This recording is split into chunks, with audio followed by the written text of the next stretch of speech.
გამარჯობა, დღეს 4 ივლისია, სამშაბათი, თქვენ უყურებთ ყოველდღიურ რეალურ სივრცეს, მე ნინო ვარ ზაუდაშვილი. ცოტა ხნის წინ მერიაში ხანძრის შედეგად დაზარალებულებთან შეხვედრა დასრულდა, ელიავას ბაზრობაზე დასაქმებულები მერის მოადგილეს ირაკლი ლექვინაძეს და ვიცემერს ლაშა აბაშიძეს შეხვდნენ. ჯერჯერობით უცნობია ხანძრის გამომწვევი მიზეზი და დაუდგენელია ზარალი, თუმცა მოვაჭრეები ამბობენ, რომ მაღაზიების ნაწილი სრულად არის განადგურებული, სანამ გავარკვევთ, რითი დასრულდა შეხვედრა და რა დახმარებას თავაზობს მერია დაზარალებულებს, ნახოთ ვიდეო.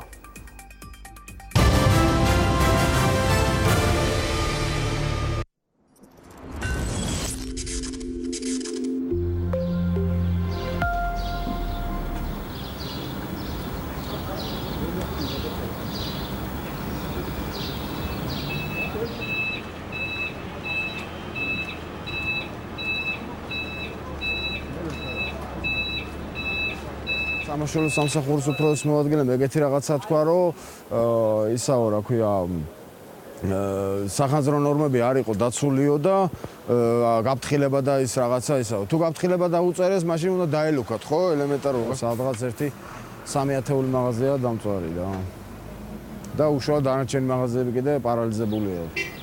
ვერ მუშაობს ვერავინ, გაჩერებულია ფაქტიურად მთელი ელიავა გაჩერებული. დაზღვევები შეიძლება 10%-ს ჰქონდა რა. შეიძლება არც კი, შეიძლება თითოეულ მაღაზია იყო დაზღვევა. დაზღვევა ანაზღაურებს 2 თვეში, 3 თვეში. მანამდე ხარიელია, მერე უღაძეები, ის ახელი და მოთხოვნა იქნება ერთი რო ზარალის ანაზღაურება, ხო? გინდა ნივთობრივად, გინდა იმეთ რა ქვია, თანხობრივად. ელემენტარული, აი თქვა 70-80%-ის რო დაუდგეს სახელმწიფო გვერდში, ხო? დიდი რაღაცა იქნება. მუდო სახელმწიფო დონეზეა, იმიტომ რომ ელიავას ბაზრობაზე ვინც მუშაობს, ხო, თქვა 1000 კაცი, ხო? 10-1000 კაციდან 20000 დგას კიდე. იმიტომ თითო კაცი, ხო, ინახავს 2-3 ოჯახს. შვილებს ინახავს, დედმამას ინახავს, ასე შემდეგ და ასე შემდეგ და მაგას ცოტა ის უნდა, ძირეული ის უნდა, ზედაპირულად არ შეიძლება, არც ის მიტოვება არ შეიძლება ამ ხალხზე იმისი რა.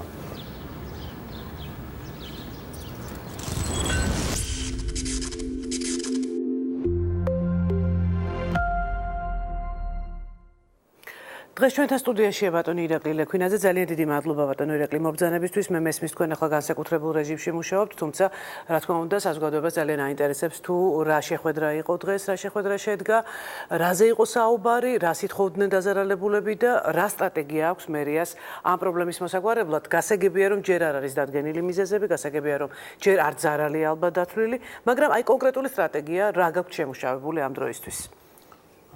მოგესალმებით, ჩვენს მაყურებელს მივესალმები. ართლეხ ძალიან სამწუხაროა, როდესაც ესეთი შემთხვევები ხდება, რადგანაც საქმე ეხება ძალიან ბევრ ოჯახს, ძალიან ბევრ ადამიანს, ბიზნესს, რომელიც ფუნქციონირებდა და პარალიზება, რა თქმა უნდა, არ არის კარგი, იმიტომ რომ ეს ადამიანები რჩებიან, ესე ვთქვათ, თავარი შემოსავლის გარეშე. ჩვენ, რა თქმა უნდა, იმ საღამოსვე, როდესაც იყო ინფორმაცია ხანძრის შესახებ, მაქსიმალურად ოპერატიულად იქნა სამაშველო სამსახურები ჩართული და იმ საღამოსვე მოხერხდა რეალურად ხანძრის ლოკალიზება, დილით უკვე ყველა კერა იყო ჩამქრალი და მართლა ძალიან დიდი შრომა გაწია სამაშველო სამსახურმა ამასთან დაკავშირებით. შემდეგ იყო ბუნებრივია უსაფრთხოებასთან დაკავშირებული სამუშაოები, რადგანაც იქ ხალხის შეშვებასთან იყო თემა, ამიტომ მაქსიმალურად როდესაც დამუშავდა ტერიტორია და ის დასაშვები გახდა ადამიანებისთვის, ვისაც იქ შესვლის სურვილი ჰქონდა, ბუნებრივია შემდეგ ისინი შევიდნენ, ნახეს საკუთარი მაღაზიები, მთლიანობაში დაახლოებით 15 მაღაზია, რომელიც დაზარალებულია, ან განადგურებულია, ან გარკვეული ნაწილია დაზიანებული. აი ახლა ზუსტად ჩვენი კორესპონდენტი იმყოფება ადგილზე და სწორედ ამ წუთას იქიდან მიდის პირდაპირ ჩართვა, რა მდგომარეობა შიგნით უკვე იმ მაღაზიებში, რომელიც არის მაღაზიები, რომელსაც მთლიანად განადგურებული აქვს საქონელი, თან იქ იყო პროდუქცია, რომელიც იყო ალებადი, ბუნებრივად საღებავები, ამიტომ რაღაც ეტაპზე, რა თქმა უნდა, გაძლიერება ამ ხანძრის სწორედ ამანაც გამოიწვია. ამიტომ შემდგომ უკვე, რა თქმა უნდა, კომუნიკაციაში ჩემი კოლეგები იმ დღიდანვე იყვნენ დაზარალებულებთან და ეს კომუნიკაცია არ შეწყვეტილა, იგივე დიდუბის რაიონის გამგებელი. დღეს უკვე ჩვენ გქონდა შეხვედრა მერიაში, სადაც ვისაუბრეთ ამ ადამიანების ძირითად საჭიროებებზე, რადგანაც უკვე ეს მთავარი ნაწილი, ასე რომ ვთქვათ, შეიძლება თქვას, რომ გავლილია. ბუნებრივია მოვისმინეთ ის მოლოდინები და საჭიროებები, რომლებიც ამ ადამიანებს გააჩნიათ. პირველ ეტაპზე ჩვენ შევთანხმდით და ეს ძალიან მნიშვნელოვანია, რომ თვითონ დირექციის მხრიდანაც გაკეთდეს და სია თუ ვინ არის დაზარალებული, თუ რა მოცულობის ზარალზეა ლაპარაკი. ამის შემდეგ ბუნებრივია ჩვენ გავახორციელებთ აქტიურ კომუნიკაციას ბანკების ასოციაციასთან, რადგანაც ბევრ მათგანს გააჩნია სასესხო დავალიანება და რა თქმა უნდა, როგორც წინა შემთხვევებში ბანკები მზად არიან, რომ ამ რესტრუქტურის აძიაზე იფიქრონ და ხელი შეუწყონ ამ ადამიანებს.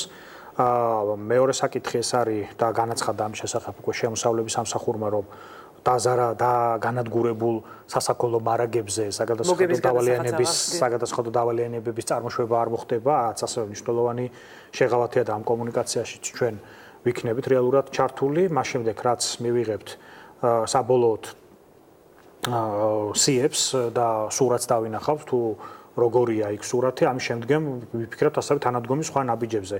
სამწუხაროდ ისმის ხშირად, რომ კომპენსირება, ზარალის ანაზღაურება ეს მართლაც ესეთი საჭიროებო საკითხია. სამწუხაროდ ამ ეტაპზე მერია მოკლებულია რაიმე ფინანსურ რესურსს მთლიანობაში, რომ რაიმე მსგავსი ტიპის ღონისძიებები განახორციელოს, თუმცა ჩვენ მაინც დაველოდოთ საბოლოოდ იმ სურათის დანახვას, რომელიც ჩვენ უნდა და საბოლოოდ ციფრს ალბათ. ხო, რა თქმა უნდა, იმიტომ რომ საკმაოდ მოცულობითია ხა იქ არისო მცირე ბიზნესები და დახლზე მოვაჭრე ადამიანები, იქ რეალურად საკმაოდ ისეთ საშუალო ბიზნესი იყო წარმოდგენილი, ამიტომ ბუნებრივია სასაქონლო მარაგიც და ამ ბიზნესების მოცულობა შეიძლება თქვოს საშუალო ბიზნესის კატეგორიაში გადის.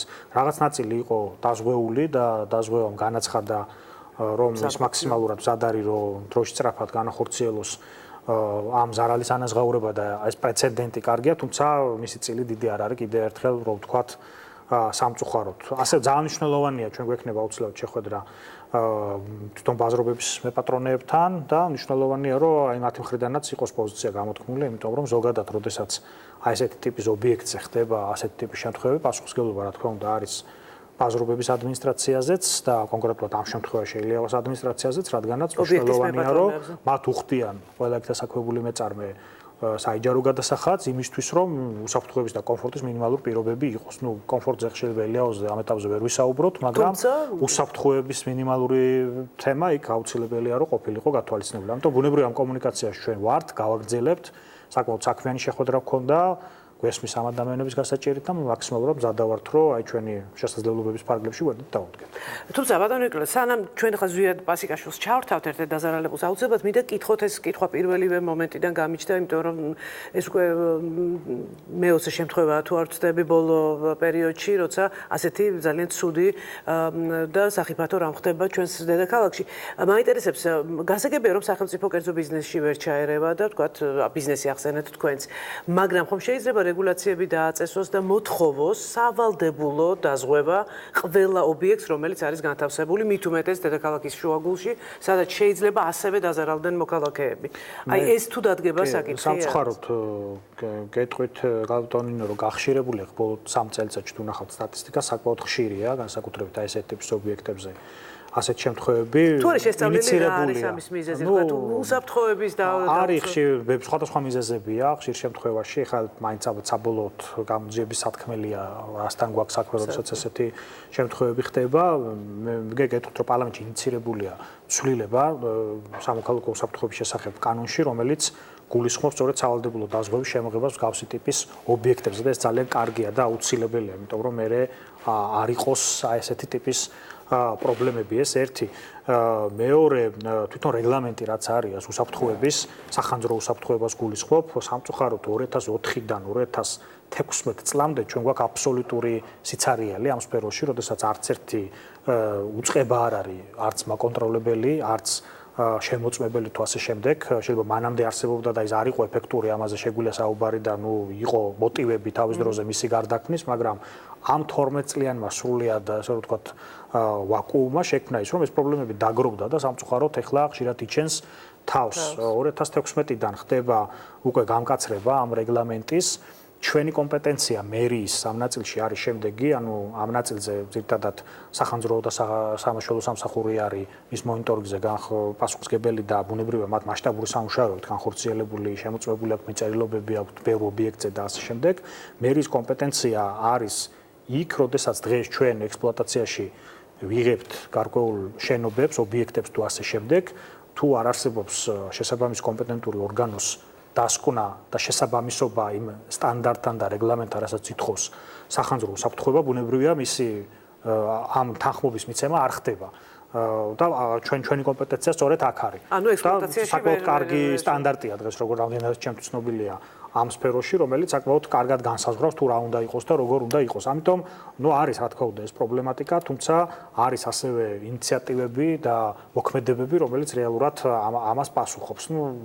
კიდევ ერთხელ ვამბობ, რომ სამწუხაროა რაც მოხდა, ჩვენ მზაობას გამოვთქვამს და აქტიურ კომუნიკაციაში ვართ ამ ადამიანებთან და რა ვიცი, მე მინდა კი თქვენეთ ერთად გავაჟღეროთ, რომ ის მართლაც დავარქმევ ამას პოლიტიკური მარათონი, რაც იმ დღეს იყო, იქ როცა სამაშველო სამსახურის თანამშრომლებზე უფრო მეტი პოლიტიკური პარტიის წარმომადგენლები იყვნენ ოპონენტების მხრიდან და რა ვიცი, ყველა ცდილობდა რაღაცა ფაქტური მოსაზრება გამოეთქვა.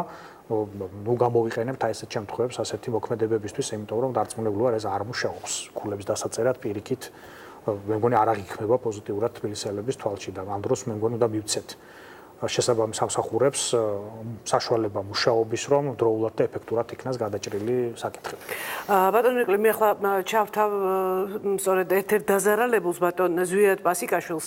მოგესალმებით ბატონო ზვიად და ძალიან დიდი მადლობა იმისთვის, რომ გამონახეთ დრო ამ ძიმე მომენტში და შეძელით ჩვენთან ჩართვა. ბატონო ზვიად, თქვენ დღეს ესწრებოდით შეკრებას მერიაში, რომელიც გაიმართა. რა არის თქვენი ძირითადი მოთხოვნები, როგორი შთაბეჭდილებით გამოხვედით ამ შეხვედრიდან? და რას ელით თქვენ? ჩვენი მოთხოვნა არ იყო, უბრალოდ თხოვნა იყო, რომ დაზარალებულები ვინც ვართ, ვისაც დაზღვევა არ აქვს საქონლის, ანაზღაურებასთან დაკავშირებით, რა დახმარებას გაგვიწევს მერია. ჩვენ მოვისმინეთ ინფორმაცია ვიცემერისგან, ბატონ დაშაბაშისგან და რაიონის გამგებლისგან. ვიცი, ველოდებით, ჯერ საგამოძიებო სამსახური მუშაობს, ჯერ გამოძიება მიმდინარეობს აქ. ჯერ კონკრეტულად ვერაფერს ვერ ვიტყვით, თქვენ იყავით უკვე მაღაზიაში დაათვალიერეთ რა მდგომარეობაშია თქვენი საქონელი თუ გაქვთ ინფორმაცია? ჩვენი მაღაზია არის სადაც გისოსების იქითაა, უსაფრთხოების ზომები არ არის დაცული და ვერ აგებს ვერავინ პასუხს და ეს იცავს უკვე პოლიცია ამ ჩვენ მაღაზიას. იმიტომ რომ ნახევრად დაშლილია თვითონ ის შენობა. იქით ხარეს და შორიდან რაც დავინახე, განადგურებულია რაც დავინახე, მაღლა საწყობი რაც ქონდა, იქ აღარ არის ვაფშე არაფერი. ბატონო ზვიად, დაზღვეული თუ ქონდათ თქვენი მაღაზია და თუ დაზღვეული არ ქონდა.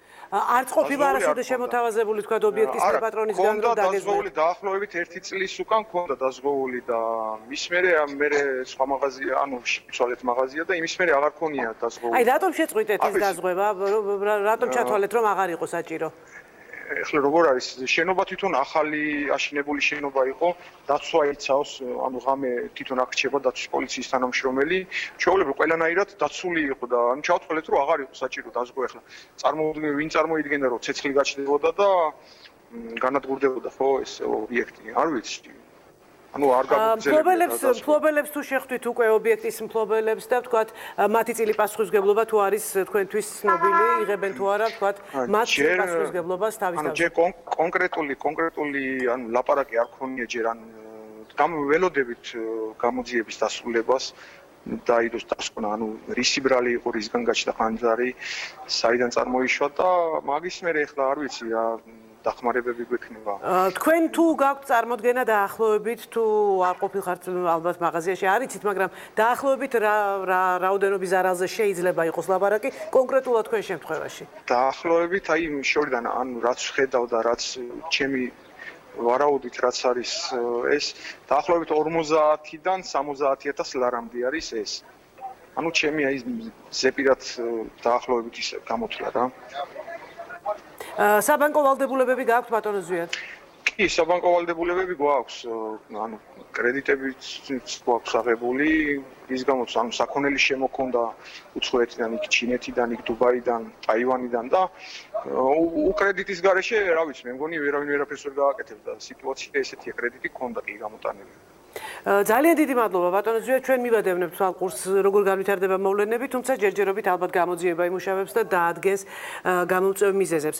მიუხედავად იმისა, რომ მე მანდამაინც არანაირი შეთქმულების თეორიების ამჯერა არა ვარ ესეთი ცრუწმენებით ახსავსე ადამიანი, მაინც მაინტერესებს. დღეს იყო ესეთი განცხადება საკრებულოსგან, რომ თქვა ეს არის რეკრეაციული ზონისთვის განკუთვნილი ტერიტორია და თქვა საკრებულო მხარს დაუჭერს, რომ ამ ტერიტორიაზე სულ სხვა ტიპის თქვა ესეთი გასართობი და დასასვენებელი პარკი გაშენდეს. რა თქმა უნდა, კონკრეტული ეჭვები შეიძლება ადამიანებს გაუჩნდეთ ამასთან დაკავშირებით, რომ თქვა ხომ არ იყო სპეციალურად იმისთვის გამიზნული, რომ შემდეგ ასე გადაკეთებულიყო ეს კონკრეტული ადგილი. შეგიძლიათ რამე ისეთი არგუმენტი დაასახელოთ ამასთან დაკავშირებით? ამ კონკრეტულ განცხადებას არ ვიცნობ, მაგრამ გეტყვით აქ განმარტების სახით რომ არსებობს ორი მიდგომა ამ საკითხთან დაკავშირებით. ერთი არის თბილისის გენგეგმაზე მომუშავე ჯგუფის იდეა და ინიციატივა, რომ იქ იყოს სარეკრეაციო ზონა და მეორეს მხრივ თვითონ მეპატრონეების მხრიდან არის საკრებულოში შესული ამ ტერიტორიის ეგრეთ წოდებული GRG, ანუ განვითარების გეგმა, რომელიც გულისხმობს გაკეთილშობილებას, მოკლედ ამ ტერიტორიას და საქმიანი ცენტრის გაკეთებას მათ შორის მწვანე ზოლებით. რაიმე გადაწყვეტილება ჯერჯერობით ეს იქნება ან ერთი თუ ან მეორე, რა თქმა უნდა არ არის და არც მისულა აქამდე საქმე, იმიტომ რომ გენგეგმის ნაწილი ეს არის ინიციატივა და მას ჭირდება განხილვა, შორის და ბუნებრივია ყველა დაინტერესებულ ჯგუფთან კონსულტაცია და იქ მთელი ესე რომ ვთქვათ თბილისში არსებული მცირე ბიზნესის უდიდესი ნაწილი და საშუალო ბიზნესის თავმოყრილია ელიავას და ეს მარტივია, რა თქმა უნდა არ არის და რეალურად საჭიროა კონსულტაციები. არც მეორე თემაა ჯერჯერობით რეალურად აქტუალური, იმიტომ რომ ბუნებრივია საბოლოოდ გენგეგმასთან კონტექსტში უნდა მოხდეს ამ საკითხის განხილვა. ამიტომ რაიმე კონკრეტული გადაწყვეტილება ჯერ ოფიციალური სტრუქტურების მხრიდან აქ რა უნდა იყოს, ბუნებრივია არ არის, ეს არის მხოლოდ ინიციატივები, მოსაზრებები და ასე შემდეგ. ამიტომ რაიმე კავშირი მე პირადად გონია აი ამ მომხდარ ფაქტთან დაკავშირებით ამ საკითხებს ნაკლებად აქვს, ამიტომ და ეს დაკავშირება შეიძლება ითქვას, რომ არის რაღაცა უფრო ინტერპრეტირებული, შეიძლება ასე დავარქვათ. ანუ მთლიანობაში ეს რეალობა გვაქვს ჩვენ ამის ირგვლივ. ნუ ერთი რამე ფაქტია, რომ ეხა ყველა სურს და ზოგადად თბილისელების სურვილიც არის დარწმუნებული ვარ, რომ ელიავას ტერიტორია იყოს ბევრად უფრო უკეთესი და ისე რო არ უნდა იყოს, როგორც დღეს არის. ამაზე მე მგონი ყველა თანხდება, თუ როგორი უნდა იყოს, ამას ალბათ საზოგადოების კონსენსუსმა უნდა გადაწყვიტოს და აქამდე ალბათ საზოგადოება მივა, როდესაც ეგ საკითხი გააქტუალურდება და რაღაცა უფრო დისკუსიის რეჟიმში იქნება შესული. ძალიან დიდი მადლობა იმისთვის, რომ გამონახეთ დრო ჩვენთან სტუმრობისთვის და საზოგადოებას გავაცანით მეტნაკლებად რა ეტაპზე ამ წუთას ამ პრობლემის გადაჭრა. ძალიან დიდი მადლობა ბატონო ირაკლი, ჩვენ რამდენიმე წუთში დავბრუნდებით, ასევე ძალიან მნიშვნელოვან თემაზე სასაუბროთ. წარმატებებს გისურვებთ და რა თქმა უნდა ვისურვებ ყველა იმ ადამიანებისთვის, ვინც ახლა არიან დაზარალებულები, რომ რაც შეიძლება მალე გადაიჭრას მათი პრობლემები. დიდი მადლობა.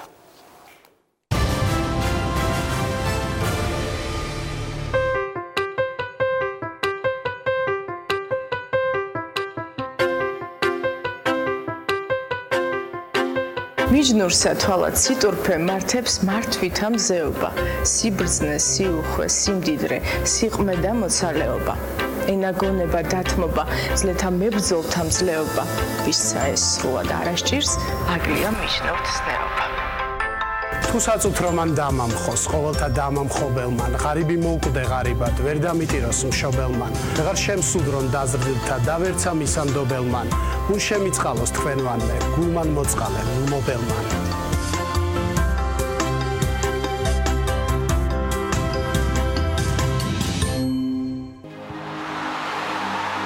საქართველო 19 წლამდე ფეხბურთელთა ევროპის ჩემპიონატს მასპინძლობს. 5 ივლისი, 17 საათი და 30 წუთი. საზოგადოებრივი მაუწყებლის პირველი არხის ეთერში. საქართველო, შვედეთი. პირდაპირი რეპორტაჟი მიხეილ მესხის სახელობის სტადიონიდან.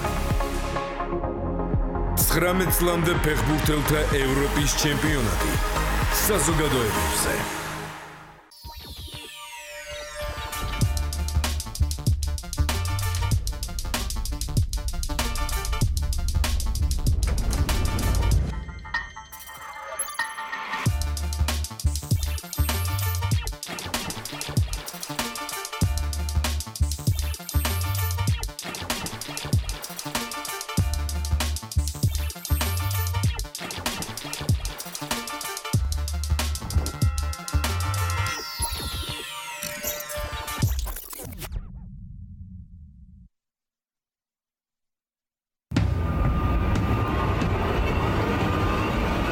მას ყველაფერი წაართვეს.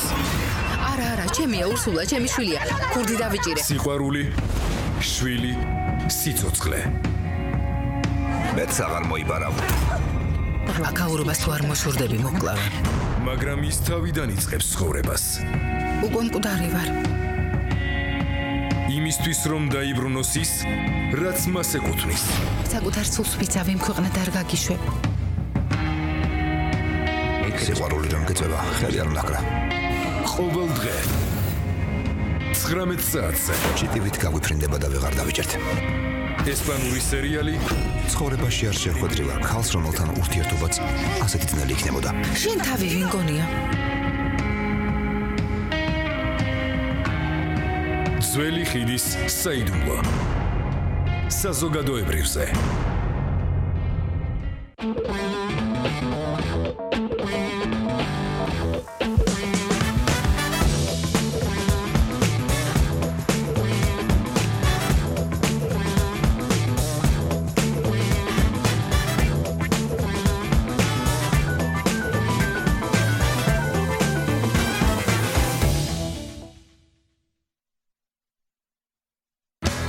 ვინწავა კემბრიჯში, კომაროვი, ქვედაკვირიკე, ქუთაისის 23, თიანეთი, ექსპერიმენტული, ქუთაისის შპს პირველი, 51, ვეკუა, დარჩა 2 გუნდი.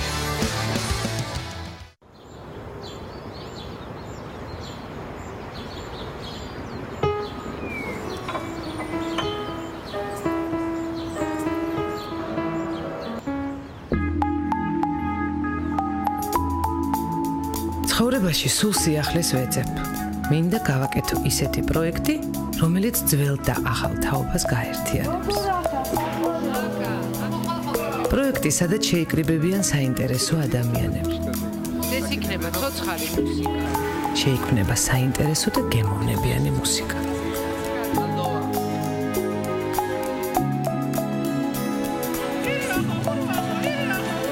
ჯერა რომ ეს იქნება ყველაზე სასიამოვნო მუსიკალური გადაცემა მთელი ოჯახისათვის.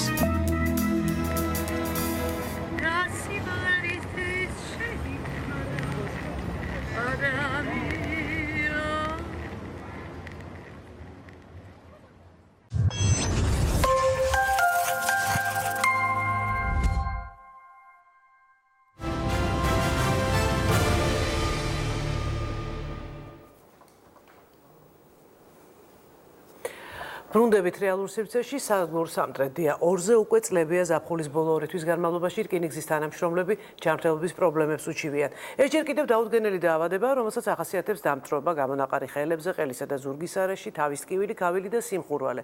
წლებია თანამშრომლები, რომლებიც ამ დაავადებებით სეზონურად იტანჯებიან, ითხოვენ, რომ დადგინდეს რა ამ სიმპტომების გამომწვევი მიზეზები და რომ იცოდნენ, როგორ იმკურნალონ დაავადება, რომლის სახელი ჯერ მათ არ იციან. წარმოგიდგენთ ჩვენ სტუმრებს აკაკი საყირაშვილი, საქართველოს რკინიგზის კორპორატიული მართვის დირექტორი, ზურა ტაბატაძე, საქართველოს რკინიგზის სამედიცინო სამსახურის უფროსი. მარიამ ჯარჭვაძე არკვევდა თემის დეტალებს. მარიამ, გისმენთ. მივესალმებინეთ ჩვენს მაყურებელს და სტუმრებს. გუშინ გავრცელდა ნინო სოციალურ ქსელში რამდენიმე ფოტო რკინიგზის თანამშრომლის, რომელიც გავრცელა რკინიგზის პროფესიულმა კავშირმა და ეს თანამშრომლები სწორედ იმ სიმპტომებს უჩვევიან, რომელიც შენ ახლა ჩამოთვალე. ამ წუთას ვლადიმერ მარიჩევი ერთ-ერთი თანამშრომელი არის ბიულეტინზე. ჩვენმა კორესპონდენტმა ლანა კოკაიამ მოინახულა ქუთაისიდან სამტრედიაში იყო ლანა ჩასული და კიდევ დაელაპარაკა სხვა თანამშრომლებსაც. მოდით ვნახოთ ვიდეო და შემდეგ უკვე დავუსვათ სტუმრებს შეკითხვები.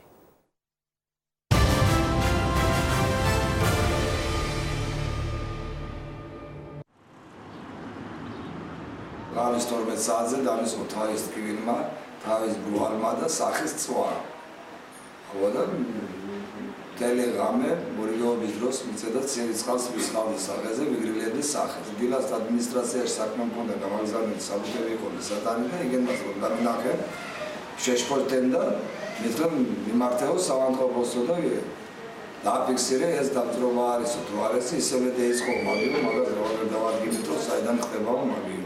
აი ალერგია იმატებს ყველა ნახევარსაათში და ეს არის უკვე საღამო შედეგი.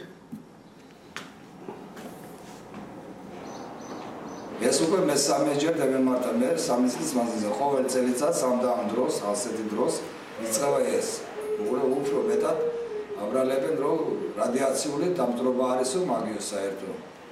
ხო და ვერაფერი ვერ დაადგენ, კომისიები იყო მოსული, ეძიენ, რა ეძიენ, ვერ გევიგეთ, თქვენ ყველაფერი კარგიაო და თუ ყველაფერი კარგია 10 წლის მანძილზე ეს ხდება ჩვენთან სადგურში და საერთოდ მაგ ტერიტორიაზე.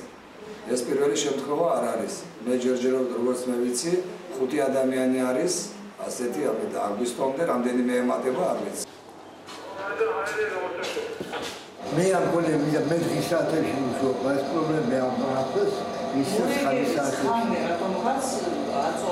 ანუ ხმე უფრო იჩენს ამიტომ საათები ძირითადად. სულ 14 წლის განმავლობაში ბევრი წერილია გაგზავნილი დეპარტამენტის სახელზე და დღემდე არანაირი პასუხი არ არის, გარდა ერთისა, ეძახიან. ესეთ რაღაცას თითქოს არის ალერგიული ფონი, რომელიღაცა მცენარეულდა. ისმის კითხვა თუ კი არის ალერგიული ფონი და არის მცენარეული რაღა მანდამაინც ამ შენობაში მომუშავე ხალხს ემართება ისის ღამის საათებში და ირგვლივ სადაც ხალხი მუშაობს იმათ არანაირი დაავადება არ აქვს.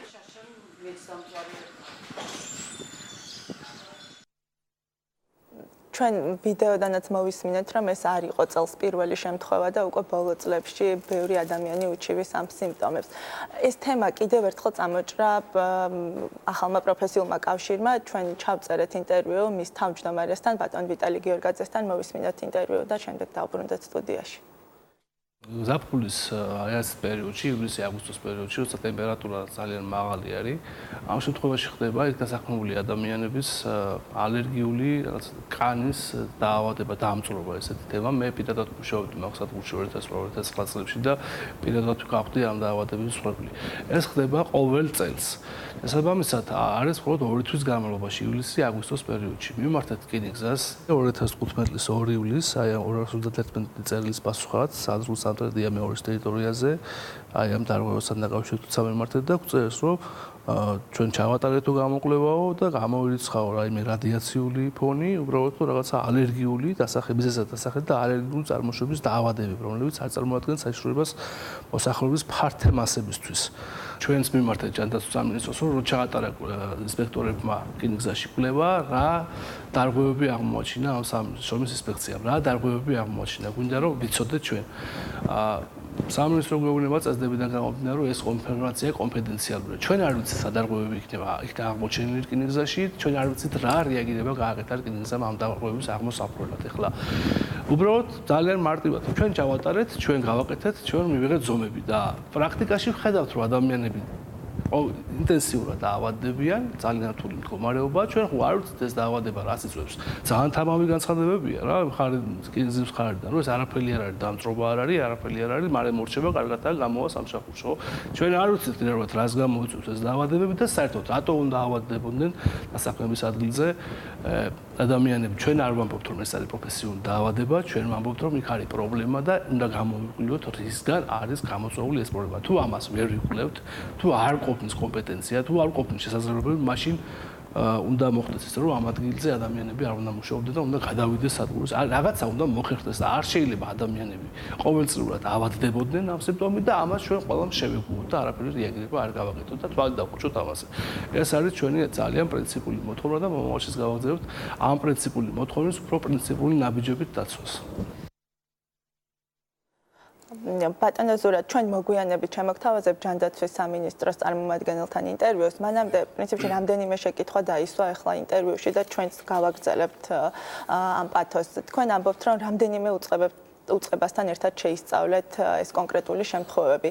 რომელი უწყებები იყო ჩართული და რა გამოვლინდა კვლევის შედეგად? კი ბატონო, ეს იყო 2006 წელი, როდესაც ეს დაავადება ხლა ჩემი მისვლის პერიოდია ამ რკინიგზაში.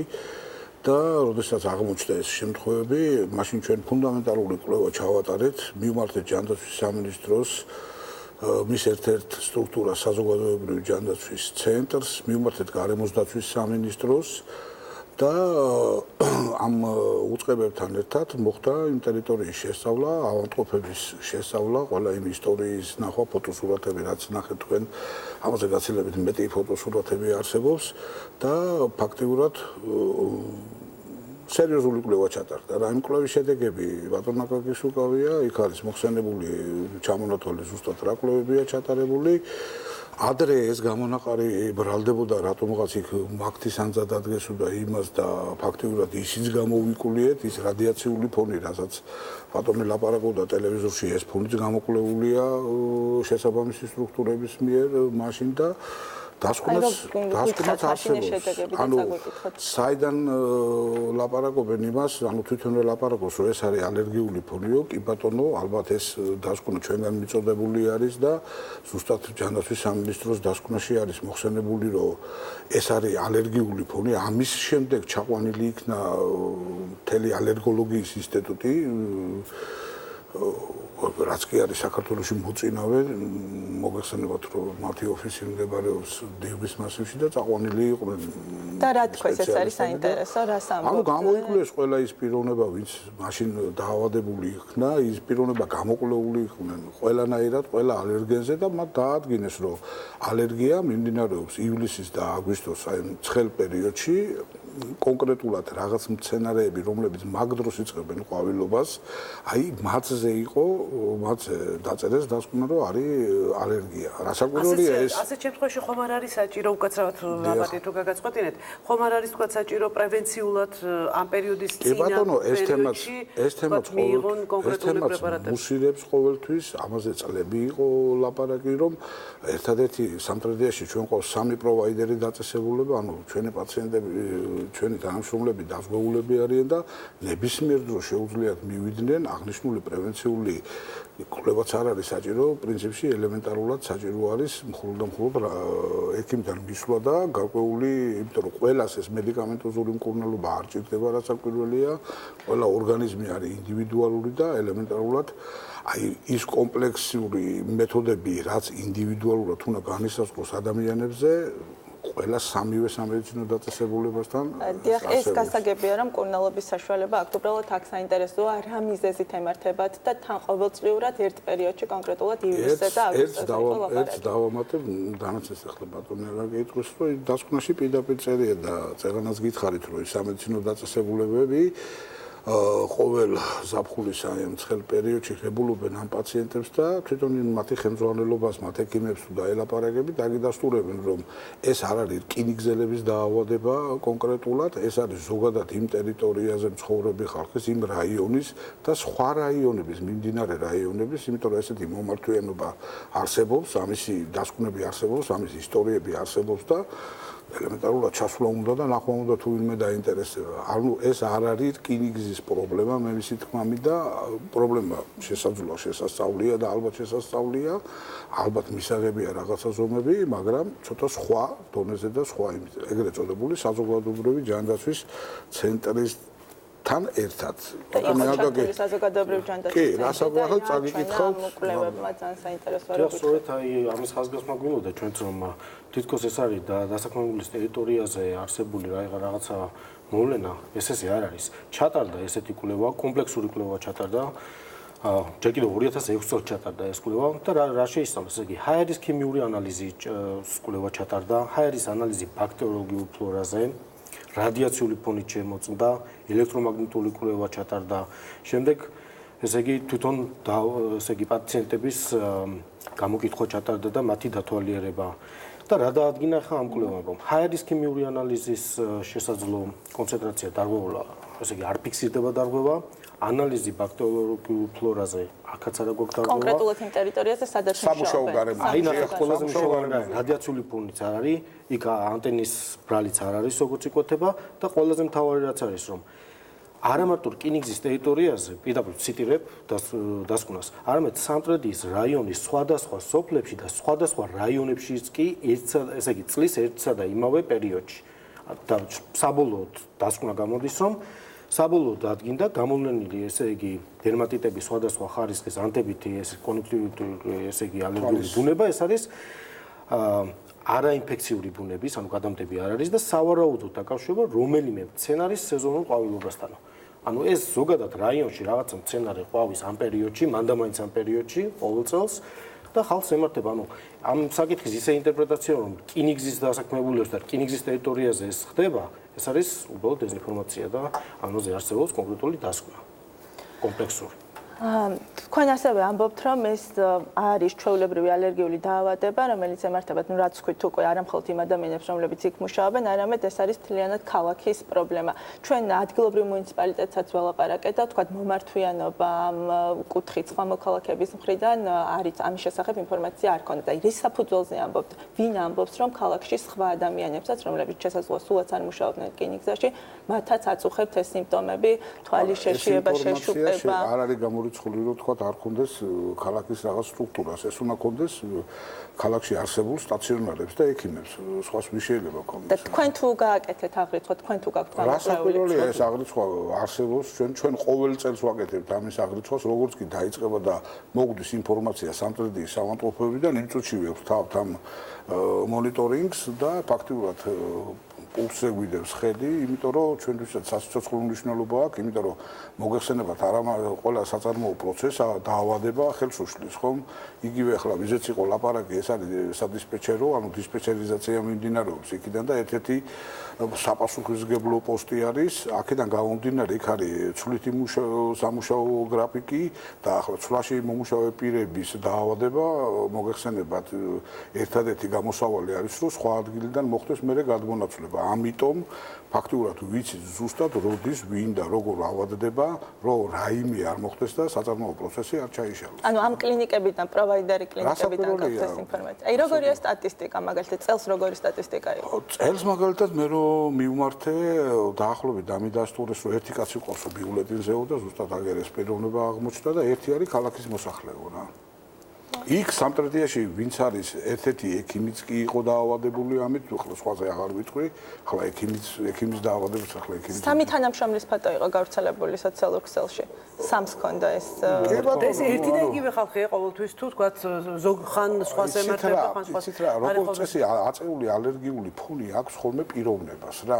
ანუ ეს იგივეა რომ აი ექიმები როცა უკძალავთ ხოლმე აი შოკოლადი არ შეჭამო. რასაკვირველია, ყველას ხო არ უკძალავთ შოკოლადი არ შეჭამოს ან ნიგოზე არ შეჭამოს არა, უკძალავთ იმ ადამიანებს, ვისაც იმ მომენტში აქვს გაცილებით აწეული ის ალერგიული ფონი. შესაბამისად შემიძლია გითხრათ, რომ ალერგიული ფონის ასეთი დონის აწევა შეიძლება ისეთი რაღაცაც მოხდეს, რომ მიცეთ ანტიალერგიული მედიკამენტი და აი მედიკამენტზეც კი ალერგია მიცეს, როცა არის აწეული ფონი. ამიტომ ასეთი ადამიანებისთვის ყოველივე ესეთი მოვლენა, რაღაც საკვების მიღება, იქ მცენარეულ რაღაც ალერგენებთან, ცხოველურ ალერგენებთან შეხება, ყოველთვის გამოიწვევს ესეთ იმას. თქვენ რო ბრძანეთ, რომ აი პრევენციული ღონისძიებები, რასაკვირველია, ეს პრევენციული ღონისძიებები ყოველთვის შესაძლებელია, ელემენტარულად ჭირდება, რომ ავადმყოფი მივიდეს ექიმთან. არის თუ არა, თქვათ, განხილვის თემა შეიძლება იყოს თუ არა ასეთი რამ, რომ ამ კონკრეტულ მომენტში დროის იმ მონაკვეთში, როცა ადამიანი თქვათ ესეთი ალერგიული თქვათ ფონი იმატებს და ასეთი მძიმე პრობლემა დგება ამ ადამიანისთვის, გადაყვანილი იყოს სხვა თქვათ სამსახურის შესასრულებლად და არ იმყოფებოდეს იმ ტერიტორიაზე, სადაც თქვათ მისთვის ასეთი მით უმეტეს თუ წინასწარიცით, რომელთვის არის და რამდენიმე წელი ადამიანი იგივე მდგომარეობაში. რასაკვირველია ახლა როგორც წესი, მაგრამ მთელი თავი და თავი ის არის, რომ ეს დაავადება გრძელდება სულ რაღაც 3-4 დღე და დანარჩენი 11 თვე და თქვათ ის დანარჩენი გამოკლებული დღეები პაციენტს არაფერი არ აქვს, რეალურად მას არაფერი არ ჭირს. აქედან გამომდინარე მისი გადაყვანის პრობლემაც პრინციპში არ წარმოადგენს აქტუალურ საკითხს რა. იმიტომ რომ კონკრეტულად რო ვთქვათ, რომ ყოველ წელს ზუსტად ერთი და იგივე ადამიანს ემართება, ესეთი რამე არ არის. ეხლა ჩვენ ბატონ ვლადიმერს უსმენდით და მან თქვა, რომ მესამე წელია ემართება ზუსტად იგივე სიმპტომებით, უბრალოდ დაავადებას, რადგან არ ვიცით რა ქვია, ამიტომ ჩვენც თავშეკავებთ და ვერ ვუწოდებთ სახელს თქვა რა ალერგია აქვს, სხვა რამე აქვს, ეს არ ვიცით. ჯანდაცვის სამინისტროს რო არ ვენდოთ, მე მგონი წელს ჯანდაცვის სამინისტროს ეს არის, რომ მან არ იცის რა მკურნალობა ჩაიტაროს, იმიტომ რომ არ იცის გამომწვევი მიზეზი. ამას ამბობდა თვითონ და მესამე წელია ეს ემართება. რა შეიძლებოდა კონკრეტულად ამ შემთხვევაში პრევენციისთვის გაკეთებული იყო? სანამ კითხვას დასვა, აი თქვენ პირადად როგორც ვთქვათ ამ სამსახურის უფროსი, ადევნებთ თუ არა თვალყურს, ვთქვათ მისი მკურნალობის პროცესს, როდის იწყებს ეს ადამიანი, იმიტომ რომ პრინციპში ეს შედის თუ არა თქვენს მოვალეობაში, ალბათ შედის, რომ თანამშრომლებს ვთქვათ მიაქციოს ყურადღება, რამდენად სწორად იღებენ თუნდაც იმ დანიშნულებას, რომელსაც ექიმი უნიშნავს. რასაკვირველია, შედეგი სახეზეა, რომ 3 დღეში 4 დღეში გავლილი დაავადება, ისე უსიმპტომო დაავადება, როცა უკვე მეორეჯერ უცბად არ ხდება გამეორება, თქვა გამწვავება იმ პერიოდში არა. ეს ნიშნავს იმას, რომ პაციენტი არის განკურნებული, ხო, იმ პერიოდისთვის. ანუ თქვენ აკვირდებით ამ პროცესს. გასაკვირველი ახლა ჩვენ ერთი პერიოდი შემუშავებული ქონდა ის, რომ ყოველ იმაში სიები ქონდა და ვადარებდით სიებს, თქვა თუ ვის ქონდა განმეორებით აღნიშნული დაავადება, ვის არ ქონდა, ვინ იყო ახალი შემთხვევა, ვინ არ იყო და ასე შემდეგ, ასე შემდეგ. ანუ ეს პროცესი არის, ეს პროცესი ფაქტიურად დაინტერესებულია წარმოებაც, რომ ყოველ შემთხვევაში კონტროლიდან არ გავიდეს ეს სიტუაცია. რაც შეეხება ახლა დანარჩენს, წეღანაც თქვენს, რომ ეს არ არის საწარმოო პროცესისთვის დამახასიათებელი დაავადება, ეს არის ზოგადად რაღაც პრობლემა, რომელსაც ალბათ ცალსახად უნდა გამკლავება ცოტა სხვა ძალებით. რა დაუბრუნდეთ ისევ შეკითხვას, ხო, მესამე წელია ადამიანს ერთი და იგივე სიმპტომები აწუხებს, ხო? პრევენციისთვის თქვათ ადმინისტრაციამ რა შეიძლება რომ გააკეთოს? შეიძლება რომ ამ კონკრეტულ თვეს არ მუშაობდეს ეს ადამიანი, იმიტომ რომ თავიდან ავიცილოთ ეს გართულებები. თუნდაც საწარმოო პროცესი რო იყოს გამართული. იქნება რომ ამ ადამიანმა სწორედ ამ პერიოდში მოითხოვოს შეგულება ალბათ და მიეცეს მას საშუალება, ცხადია ჩვენ შევუწყობთ ხელს რომ ის ჩავანაცვლოთ სხვა პერსონალით და გაერიდოს არ რკინიგზას, ზოგადად მაშინ რაიონს უნდა გაერიდოს, სამტრედიის რაიონს და სადაც სხვაგან აღმოსავლეთში გადმოვიდეს შეგულება გაატაროს და ამ კუთხით არ გულისხმობ რომ ჩვენ რაც ხოლმეწიფება იყო ის რომ კვლევა ჩავატარეთ, დაზღვევა გვაქვს და ამ ხალხს პატრონობთ, კურნალობთ, როგორც შეგვიძლია და ამაზე საკმაოდ დიდი თანხები ხარჯება რკინიგზიდან რომ ჩვენი დასაქმებულები მათ კონდეთ შექმნილი შრომისათვის პირობები მაქსიმალურად. თუ ყოფილა თქვენთან მომართვა, თუ ეს ადამიანები თუ მოსულან თქვენთან და თქვათ თუ შემოუჩივლიათ სწორედ ამ მიზეზების გამო, რომ აი პრობლემები აქვს, თქვათ ალერგიული დერმატიტი, გარდა იმისა, რომ თქვათ ექიმთან მიდის და ექიმს უყვება თავის პრობლემას, თქვენთან თუ ყოფილა ამ თემის განხილვა თანამშრომლების მიერ. ბუნებრივია ეს საკითხი წამოვიდა და ეს კვლევა სწორედ ამიტომ ჩატარდა, რომ ჩვენი თანამშრომლები, როდესაც უჩიოდნენ აი ამ მსგავს სიმპტომებს ჩვენ ყისიერად პრაქტიკულად მაშინ ჩავატარეთ ეს კვლევა და სწორედ ამის შედეგი არის რომ კომპლექსური კვლევა ჩატარდა. და ანუ რადიაცია სრულიად გამოირიცხება ასე. რადიაცია გამოირიცხება პირდაპირ წერია დასკვნაში, პირველ რაც ყველაზე მნიშვნელოვანი იყოს რომ არ იყოს რაიმე რადიაციული ფონი აქ. ეს გამორიცხული არის და პირდაპირ დასკვნაში წერია რომ არის რაღაც სცენარეული, რომელიც ჩვენ დავსვით ეს შეკითხვა, მაგრამ პასუხი ვერ მივიღეთ. თუ აწარმოებთ სტატისტიკას რკინიგზაში არადასაქმებული ადამიანები, მოქალაქეები, რომლებსაც იგივე სიმპტომები აქვთ? არა, მაგას თქვენ არა გაქვთ? ჩვენ არა გვაქვს ლომა და უშუალოდ ჯანდაცვის სამინისტროს ალბათ. ჯანდაცვის სამინისტროსაც თქვათ არა აქვს ეს სტატისტიკა, ამიტომ რაზე დაყრდნობით ვამბობთ, რომ ქალაქში რკინიგზას ნამდვილად არ აქვს, სიტყვაზე თავის არათანამშრომელი, სიტყვაზე როდის ხდება ალბათ რა სიმპტომებით, ამაზე ჩვენ არც გვაქვს ხელი. ჩვენ ჯანდაცვასაც ველაპარაკეთ, ამათაც არა აქვს ეს სტატისტიკა, სამტრედიაში თქვათ არადასაქმებული რამდენი მოქალაქე უჩივის იგივე სიმპტომებს კონკრეტულად სეზონის ამ პერიოდში ივლისში. სამედიცინო დაწესებულებებს ექნებათ მსგავსი სტატისტიკა, იქ უტარდება სრულიად ანკეტა და იქ ისტორიებში შეიძლება ნახო ამ სტატისტიკის გაკეთება, მაგრამ ნუ ხა რკინიგზა მსგავს სტატისტიკას ბუნებრივი არ აკეთებს. მარიამ, ჩვენ მე მგონი ჯანმრთელობის დაცვის სამინისტროსთანაც გვაქვს პატარა ინტერვიუ ჩაწერილი, შემოგთავაზ ჯერ არა გვაქვს კი ბატონო, ველოდებით ახლა წუთი-წუთზე გვექნება ეს ინტერვიუ და შემოგთავაზებთ აუცილებლად. ასეთ შემთხვევაში დაზღვევა რას გულისხმობს თქვენი თანამშრომლებისთვის? რა ტიპის დაზღვევა აქვთ მათ? ჩვენ გვაქვს კორპორატიული დაზღვევა, რომელსაც ყოველ წელს ვიყენებთ, ცხადდება ტენდერი. დაშენებით, ნუ ჯერჯერობით, როგორც აი კანონმდებლობა დაშენების პრინციპით გვაქვს, ანუ სახელმწიფო აზღვევს და პლუს რკინიგზა დამატებით, ანუ რაც არ არის ლიმიტებს მიღმა, გაცილებით გაუმჯობესებული პაკეტი აქვს ჩვენს თანამშრომლებს. გარდა ამისა, ჩვენ გვაქვს კიდევ ლოიალურობის სისტემა, პროგრამა, რომელიც 6,000 ლარის ფარგლებში კიდევ დამატებით აი ამ ყოველივე დაზღვევის ზევით კიდევ ვაფინანსებთ 50%, მაგრამ არა უმეტეს 6,000 ლარისა. კმაყოფილი ვართ ჩვენი თანამშრომლები ამ დაზღვევით, ამას გეგმავთ რომ კვლავაც გავაგრძელოთ.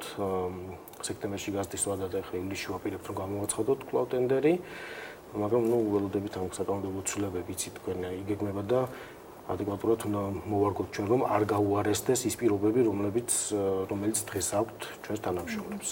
და ამ კურნალობას ყოველ შემთხვევაში სრულად უზრუნველყოფს ჩვენი დაზღვევა. აქვე დასვენებებზეც მინდა აუცილებლად ხაზი გაუსვა, რომ თვითონ საწარმოო პროცესის გათვალისწინებით ჩვენ თანამშრომლებს განსაკუთრებით ოღონდ ეს არ ეხება ალერგიული ფონის ზოგადად თანამშრომლებს თვითონ სარკინიგზო რეგულაციებითაც ჩვენ მათ თავაზობთ გარკვეულ სამუშაოების გადავადებას ცხელ ამინდებში გარკვეულ საათებში. ეს ამაზე ინსტრუქცია არსებობს, ამაზე ბრძანებები არსებობს გენერალური დირექტორის, დირექტორთა საბჭოში და ამასაც ვიყენებთ ამ ინსტრუმენტს, რომ ესე იგი ცხელ ამინდში ალკოჰოლ ძითა. რა ითვლება თქვენთვის ცხელ ამინდად? აი ახლა ესეც კითხვა პრინციპში, აი ტემპერატურა რა ითვლება? დაახლოებით 40 გრადუსი, როდესაც ფიქსირდება ან პროგნოზი არის ამისი, დაახლოებით 40 გრადუსი, ამ შემთხვევაში ხდება ეგრეთ წოდებული შრომითი დღის შეზღუდვა, ან თქვათ, გადათამაშება დროში, სამუშაო დროში, თქვათ 11 საათამდე, მერე წყვეტა დროს და ასე შემდეგ განსაკუთრებული პროფესიებისთვის, ვისაც უწევს გარეთ მუშაობა და მოსალოდნელია ასევე ისეთი, თქვათ, სამუშაო პროცესების გადავადება, რაც ბატონმა გაგიმბრძანა, რომელიც იმ პერიოდში ზიანს მოუტანს ჩვენს თანამშრომლებს. ჩვენ ამში არსებობს, რაც ბატონმა თქვა, გენერალური დირექტორის ბრძანებები, თვითონ იმ სამსახურის თანაჩენის იმ დირექტორის ბრძანებები და ასე შემდეგ. ანუ ეს სისტემა არ ახალია, ძველია, აწყობილია ეს სისტემა და პრინციპში წლებია და კი არა უფრო მეტი 10 წლებია მუშაობს და არ არის ეს ახალი თემა, ეს ძველი თემაა და ასე რომ რკინიგზა ამ თემას სულ ყოველთვის ასრულებს.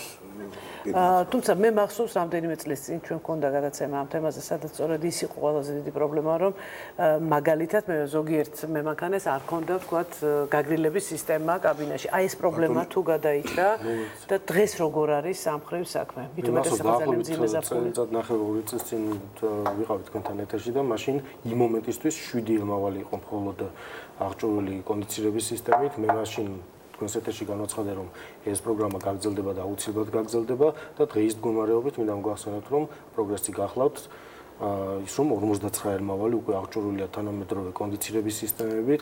ეს არასდროს არ ყოფილა რკინიგზაში.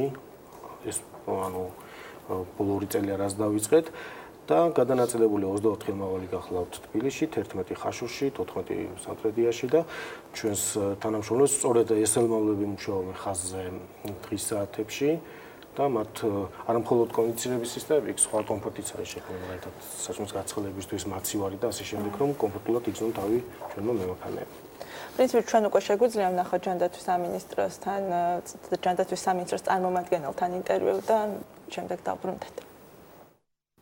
გასულ წელს დაიწყო კომპანიების შემოწმება და მთელი საქართველოს მასშტაბით მოხდა რკინიგზის ობიექტების შესწავლა შრომის უსაფრთხოების პირობების ოზრუნველყოფის ფარგლებში. როდესაც არის ჰაერის ტემპერატურა უტოლდება 32.5 გრადუსს, სამუშაოების შეწყვეტისათვის აუცილებელი არის კონკრეტულ სამუშაოობანზე მოხდეს სხვადასხვა პარამეტრების გაზომვა და მხოლოდ ამის შემდგომ მოხდეს სამუშაო უბნის ან კონკრეტული სამუშაო სივრცის შეჩერება, ხომ? ეს არის ჰაერის ტემპერატურა, ჰაერის მოძრაობის სიჩქარე, ზედაპირის ტენიანობა, ფარდობითი ტენიანობა და ამ მაჩვენებლების მიხედვით ხდება დადგენა თუ რამდენად შეესაბამება ის ადამიანის შრომის უნარიანობას და რამდენად არის ის მისაღები ადამიანის შრომის უნარიანობისათვის. შესაბამისად, შესაძლებელია რომ კომპანია აწარმოებდეს ამის გაზომვას, შესაძლებელია მე არ შემიძლია ხა ამაზე საუბარი, თუმცა რეგლამენტი განსაზღვრავს ამას რა პერიოდულობით და რა დოზით არის დასაშვები ადამიანის შრომის უნარიანობის შენარჩუნებისათვის სამუშაოები კონკრეტულ სამუშაო სივრცეში. შრომის ინსპექცია აწარმოებს შემოწმებას, ანუ როდესაც შრომის ინსპექტირების დეპარტამენტის სამუშაო ჯგუფი შედის კონკრეტულ სამუშაო უბანზე, შრომის ინსპექცია ითხოვს დოკუმენტაციას თუ რა გაზომვები აქვს ჩატარებული და შრომის ინსპექცია ხელმძღვანელობს აი ამ გაზომილი პარამეტრებით. ანუ მაგალითად თუ საუბარი არის მიკროკლიმატზე, ამ შემთხვევაში შრომის ინსპექცია მოითხოვს რამდენად არის გაზომილი მიკროკლიმატი კონკრეტულ სამუშაო სივრცეში. უშუალოდ შრომის ინსპექცია მიკროკლიმატის კონტროლს არ ახორციელებს. ჩვენ თუ ავიღებთ იგივე ევროკავშირის წევრი ქვეყნების პრაქტიკას, ვნახავთ, რომ ინსპექტირების დასკვნები, როგორც წესი, არის კონფიდენციალური და ეს რჩება კომპანიასა და შრომის ინსპექციის შორის გამოვლენილ დარღვევებზე, თუ რა რეაგირება მოხდა და რა დარღვევები იქნა აღმოჩენილი კონკრეტულ სამუშაოებზე. ახალი კანონმდებლობით შესაძლებლობა იქნება ამის, მოხდება გეგმოგრაფიკის შემუშავება, ანუ ახალი კანონზე რო გადავიდეთ, ახალი კანონი ითვალისწინებს განსაზღვრას მომეტებული საფრთხის შემცველი ობიექტებისა, როდესაც განისაზღვრება ასეთი ობიექტები, კომპანიები ვალდებული იქნებიან დარეგისტრირდნენ ეკონომიკურ საქმიანობათა რეესტრში. ამის შემდგომ მოხდება გეგმოგრაფიკის შემუშავება და მოხდება კომპანიების შემოწმება ყოველგვარი გაფრთხილების გარეშე. მოკლედ, თქვენთან იყვნენ შრომის ინსპექტორები და შეამოწმეს ადგილზე. რა რეკომენდაციები მიიღეთ და რა გაითვალისწინეთ მათგან? მოგახსენებთ ამაზეც, სხვადასხვა რკინიგზის ერთ-ერთი პირველი ორგანიზაცია იყო, რომელმაც თავისივე ნებაყოფლობით, ესე იგი, მოიწვია შრომის ინსპექტორები 2015 წელს ზაფხულში გახდათ ექსპერტები ჩვენთან, მათ დაიარეს ჩვენი დეპოები, სხვადასხვა ტერიტორიაზე, იგი საქართველოს მასშტაბით და ერთობლივად ჩაატარეს კვლევა. ამის შემდეგ მათ დადეს დასკვნა, რომელიც ჩვენთვის, გამოგვეცა ჩვენი ადეკვატური ქმედება ის იყო, რომ ჩვენ შევქმნით სპეციალური სამსახური სამედიცინო და ჩვენ სამედიცინო სამსახურის ქვევით განყოფილება 5-კაციანი. ეს რეკომენდაცია შედიოდა? არა, არ შედიოდა რეკომენდაციაში. რეკომენდაციაში შედიოდა რაღაც, გამოსწორების ღონისძიებები, დაუშვათ იქ საწევი ადგილი უნდა იყოს, ელექტროსადენები უნდა იყოს გამართული, ცოტა სამდენად მოწყობილი და ასე შემდეგ. ადეკვატური ქმედება ჩვენ ის გახლავთ, რომ შევქმნით სპეციალური განყოფილება, რომელიც დღესაც ორკვინიანი მივლინებაა გამოწვეული და დადიან ამოწმებენ ობიექტებს, ამოწმებენ იმ დასკვნებთან შესაბამისობაში, რამდენად გამოსწორდა ეს სიტუაცია. ზუსტად დღეს არის სამტრედიაში. დღეს არის სამტრედიაში. მიკროკლიმატზე რა შეფასებები მიიღეთ? მაგაზეც გეტყვით, ჩვენ ბიუჯეტიც გვაქვს გამოყოფილი, მზომი ხელსაწყოები უკვე ძალიან მალე დასრულდება ამ ხელსაწყოების შესყიდვა და გარდა ამისა გეგმავთ ასევე ბიუჯეტში ეს თანხა გვაქვს გათვალისწინებული, რომ სპეციალური ლაბორატორიებიც კი მოვაწყოთ და თვით მონიტორინგი ჩავატაროთ შრომის უსაფრთხოების. დღესდღეობით ეს ხალხი დადის და ამოწმებს, რამდენად არის შესრულებული ყოველ კონკრეტულ ადგილას ის რეკომენდაციები, რაც გასცა ინსპექცია. ჩვენ პრინციპში რადგან არ ვიცით რა რეკომენდაციები იყო, შესაბამისად ვერ გადავამოწმებთ, თქვათ რა არის შესრულებული და რა დარჩა შესასრულებელი. ეს სამწუხაროა და ეს არის კანონმდებლობის ხარვაზე, რომელზეც წლებია პროფესიული კავშირი და ბევრი აქტივისტი ამას მხარს უჭერს, რომ იყოს გამჭვირვალე ის, რასაც ინსპექტორები ადგილზე სწავლობენ და რა რეკომენდაციებსაც ისინი ადმინისტრაციის მიმართულებით გასცემენ. ნახოთ თუ შეიცვალა ეს კანონმდებლობა, მე უკვე შეგვეძლება ჟურნალისტებსაც, რომ უფრო ისე თამამად დავსვათ შეკითხვები. ხა ცოტა ძნელია, სანამ არ ვიცით. თუმცა მე შემიძლია თამამად დავსვა ერთი შეკითხვა, კონკრეტულად რა სტრატეგიას განიხილავთ, რომ გაცილებით უფრო ეფექტური იყოს თქვენი მუშაობა და ეს ყველაფერი დაეტყოს რკინიგზაში დასაქმებულ ადამიანებს, რადგან ნებისმიერი ბიზნესი თავისთავად ცხადია ადამიანებზე დგას და ალბათ ამ ადამიანების კარგად ყოფნა არის პირველი მიზანი, თქვენიც ასე უნდა იყოს. რა გაქვთ გათვალისწინებული ამისთვის, რას გეგმავთ და რა სტრატეგიული გეგმები გაქვთ თქვენი თანამშრომლების თქვათ მდგომარეობის გასაუმჯობესებლად. ყოველწლიურად ნაკლები დაავადებული ადამიანი გყავდათ. პირველი და უმთავრესი გახლავთ ის, რომ ეს ინსპექცია უნდა იყოს ეფექტური, ყველანაირი პირობა აქვთ მათ შექმნილი, დაწყებული ხელსაწყოებით, ლაბორატორიებით. გარდა ამისა, მინდა ხაზი გაუსვა, რომ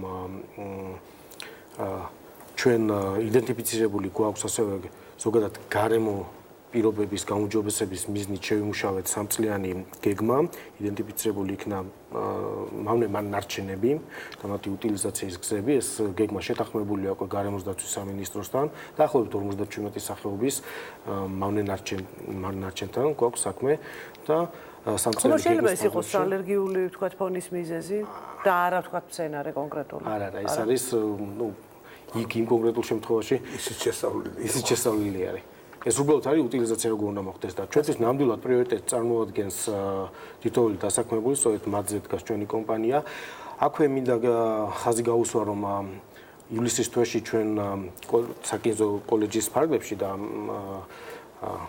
გქონდა ტრეინინგები, ჩამოიყვანეთ ამერიკიდან გამოცდილი სპეციალისტები, აიოვის სახელმწიფო უნივერსიტეტის ექსპერტები შრომის უსაფრთხოების საკითხებში, მთელმა ამ ჯგუფმა, სამედიცინო სამსახურმა და ყველა რკინიგზის სტრუქტურული ერთეულიდან წარმოდგენილმა პიროვნებამ გაიარა ეს ტრეინინგი და შემდეგ მიმდინარეობს უკვე ადგილებზე აი ამ ცოდნის, აი ამ გამოცდილების გაზიარება. ეს პროგრამა კვლავაც გრძელდება, მომავალი წლის ზაფხულში კვლავაც ჩამოდიან ამერიკელი ექსპერტები და მათთან ერთად ჩვენ შევიმუშავებთ კიდევ უფრო დავხვეწავთ ამ სისტემას. და ბოლო კითხვა მინდა დავსვა პრინციპში 2006 წელი ახსენეთ, როდესაც ეს კვლევა ჩატარდა, 11 წელი გავიდა მას შემდეგ, რაც ყოველწლიურად ისევ იგივე სიმპტომებს ადამიანები უჩივიან, დასაქმებულებს გულისხმობ ამჯერად. აი უფრო ქმედითი ნაბიჯები რა შეიძლება რომ გადაიდგას, რომ ყოველწლიურად სტატისტიკაში ნაკლები ადამიანი მაინც იყოს, რომელსაც ეს ალერგიული ფონი აღენიშნება. და ფაქტობრივად ბუნდოვანია ის მოქმედებები, რომელსაც პრევენციისთვის თქვენ მიმართავთ. როგორ გითხრათ, ჩვენ რომ ვიცოდეთ სიტყვაზე, რომელი მცენარე იწვევს აი ამ ალერგიას, თუ კი გარემოს დაცვის სამინისტროს რაღაცა წითელ ნუსხაში არ არის, ალბათ მოვჭრიდით ამკაფავდით ამ შენობას, იმას მცენარეს. მაგრამ ფიზიკურად ჩვენთვის უცნობია კონკრეტულად რა მცენარე არის, რომელიც იწვევს. და ცხადია, აქ ამ შემთხვევაში ალბათ უფრო სხვა სამსახურები უნდა ჩაერთონ და დადგინეს იმ მცენარის, იდენტიფიცირდეს ის მცენარე, რომელიც იწვევს აი ამ ალერგიას ამ რაიონში ზოგადად და არ რკინიგზაში სულ კიდევ ერთხელ. ბატონ ზურა, მე ჩემი წარე გამოცდილებით ალერგიულ ფონთან ზოგადად ალერგიასთან დაკავშირებით, იმიტომ რომ მე საკმაოდ ალერგიული ადამიანი ვარ, ვიცი რომ ეს არის ფაქტურად პირდაპირ იმუნიტეტთან დაკავშირებული დაავადება. შეიძლება თუ არა ვთქვათ, რა თქმა უნდა, რჩევის სახით მაინც რომ მისცეთ თქვენს თანამშრომლებს, რომ პრევენციისთვის ვთქვათ მიიღონ იმ ტიპის საშუალებები, რომლებიც დაიცავს, ვთქვათ, აი ზუსტად მუშაობის დროს ამ ალერგიული შეტევისგან, რომელიც საკმაოდ მძიმედ შეიძლება განვითარდეს. ეს ძალიან მძიმე დაავადებაა პრინციპში. კი ბატონო, მე წერანაც აღნიშნე, რომ ფაქტურად მათთვის ყველა კარები ღია, ახლა ბატონ აკაკის ნათქვამს დავამატებ, რომ ანუ ის სამკურნალო თუ პროფილაქტიკური ღონისძიებები, რაც დღესდღეობით რკინიგზას აქვს, გულისხმობს, მაგრამ არა მხოლოდ ადგილობრივ მკურნალობას, არამედ ამპირებს და ნებისმიერ სხვა პირს აქვს თავისუფალი არჩევანი, მათ შეუძლიათ როგორც სამტრედიაში მიიღონ ასე მომსახურება, შეუძლიათ ქუთაისში მიიღონ და შეუძლიათ სინჯებს არ ამგონია სამტრედიაში ვერ გაიკეთებენ ალბათ და სინჯების გარეშე გაარკვიო, რაზე გაქალებია გამორიცხული. რასაკვირველია, არც ეგ არ არის პრობლემა ქალბატონ გოთუასთან, არის ის ალერგოლოგიური ცენტრი და მაიასთან გარავითარ პრობლემას არ წარმოადგენს, ნებისმიერი პაციენტისთვის კარები ღიაა და ჯერჯერობით არავისთვის უარი არ გვითქვია მაგაზე და წერანაც აღნიშნა ბატონო აკაკიმ, რომ თუ თქვათ რაღაცა ისეთი რაღაც გამოჩნდება, რაც იგივე სადაზღვევო პროგრამით არ ფინანსდება, აი ეს ლოიალობის პროგრამა და ვახსენო, კი არის ესეთი, რასაკვირველია თქვენ მოგეხსენებათ, რომ სადაზღვევო სისტემაში არსებობს რაღაც გამონაკლისები, მით უმეტეს ქრონიკული დაავადებები ძალიან სამწუხაროა, მაგრამ ჩვენთან ქრონიკული დაავადებებიც ფინანსდება, ანუ გარკვეული ლიმიტით რასაკვირველია, მაგრამ აი იქაც კი თუ ან ლიმიტის გადაჭარბება ხდება, ან ხდება ისეთი რამე, რომ ესა თუ ის დაავადება გამონაკლისშია, მაშინ ითვლება ის ლოიალობის პროგრამა, ყველა საბუთი გროვდება, რა საბუთიც არის და იღებს მერე დირექტორთა საბჭო გადაწყვეტილებას და ფაქტიურად ჯერჯერობით უარი არავისთვის არ უთქვია. ამ ადამიანს არ მოუმართავს თქვენთვის აი მარიჩევს ამ შემთხვევაში არ მეუმართავს, იმიტომ რომ ფაქტიურად ეს ისეთი შემთხვევებია, რომელსაც დარწმუნებული ვარ ადგილობრივი ძალებით შესაძლებელია გამკლავება. აქვე ერთ დამატებას გავაკეთებდი, ისე თქვენ კითხვას რომ მიუბრუნდეთ რა ღონისძიებები იგეგმება. ბოლო 3 წლის განმავლობაში უპრეცედენტოდ დიდი თანხა დაიხარჯა მაღალი ხარისხის სპეცდასაცმლის შეძენაზე და ინდივიდუალური და კოლექტიური დაცვის საშუალებებით სულად აღჭურვაზე. კარგია, უბრალოდ ეს ამ შემთხვევაში მათთვის შეყავეთი ვერ იქნება. ხო, ალერგია მართლაც ძალიან ისეთი. უბრალოდ შეჯამების სახით ალბათ კარგი იქნება. ეს არის მე-20 საუკუნის დაავადება და პრინციპში ალბათ ესეა. მაგრამ საინტერესოა რომ ვერც ერთი უწყება ჯანდაცვის სამინისტრო, გარემოს დაცვის სამინისტრო, ცხადია ჩვენ მათ ველაპარაკეთ ცალ-ცალკე და ვერ ზუსტებს საფუძველს რის გამო ემართებათ ადამიანებს, თუნდაც ეს ალერგია თუ ვარქმევთ ამას ალერგიას. არც არსებობს იმის სტატისტიკა ამ სივრცეში დასაქმებულების გარდა კიდევ რამდენ ადამიანს აღენიშნება იგივე სიმპტომები. შესაბამისად, მანამდე ალბათ კიდე კვლევაა ჩასატარებელი და ჩვენც რეალური სივრცე მივყვებით ამ თემას და აუცილებლად ფაქტებზე დაყრდნობით იმედი გვაქვს, რომ უფრო ისეთი სურათი გვექნება შემდეგ. რაც თქვენც გაგიოლებთ ალბათ ამ პრობლემასთან ბრძოლას. ძალიან დიდი მადლობა მობრძანებისთვის, მარიამ, ძალიან დიდი მადლობა ამ თემაზე მუშაობისთვის. ჩვენ შევხვდებით ერთმანეთს პარასკევს ძალიან საინტერესო თემით. ნახვამდის, დიდი მადლობა.